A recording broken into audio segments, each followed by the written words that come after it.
It's joke time! Anong K ang nababasa mo sa palad mo? Yan, nandito na kami muli. Ako po ang inyong Kuya Emil. At, Tita Loli. ayan. At welcome po kayo dito sa Coffee, Tambayan ni Kuya Emil. Dito lamang po kami sa harapan ng Baxil Community School. Katabi po namin ang J-Mel's water refilling station at ang luto ni Lakay Crispin na karin. Yan. Kagaya ng commitment namin sa inyo, we will be giving you good vibes. Kaya joke time muna tayo.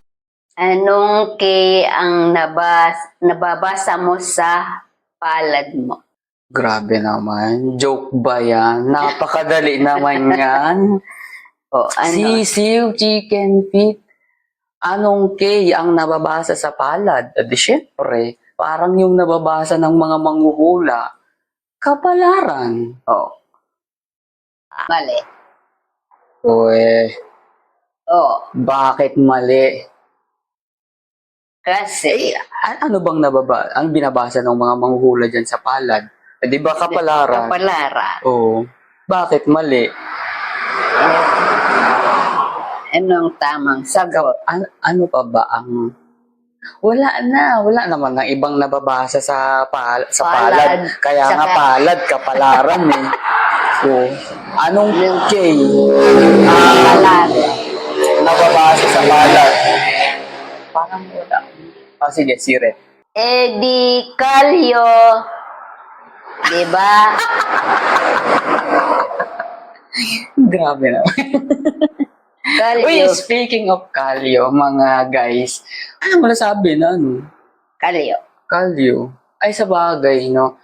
Kapag kayo yung kalyo tuloy, yung palad ng isang tao ay merong konting kalyo-kalyo, ibig sabihin, masipag. Masipag. Tama din. May sense yung joke, di ba?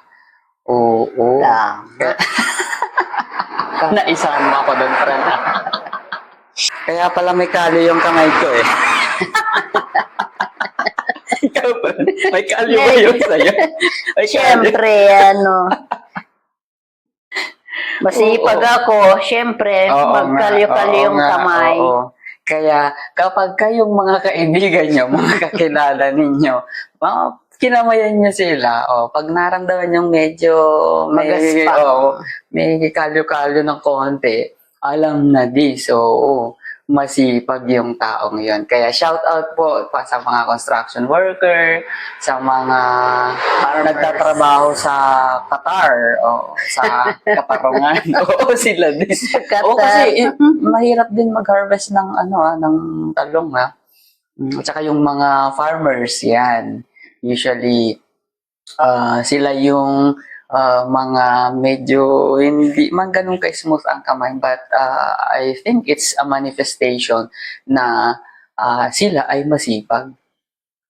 So, that's, meron pa ba? Next time. Next time ulit. Next time ulit. Yun muna for tonight. Ayan. Muli, ito po ang inyong Kuya Emil, and this is Tita Loli. Tita Lolits. Oo. At ito po ang tambayan ni Kuya Emil with coffee. Bye-bye. Bye-bye. Good night.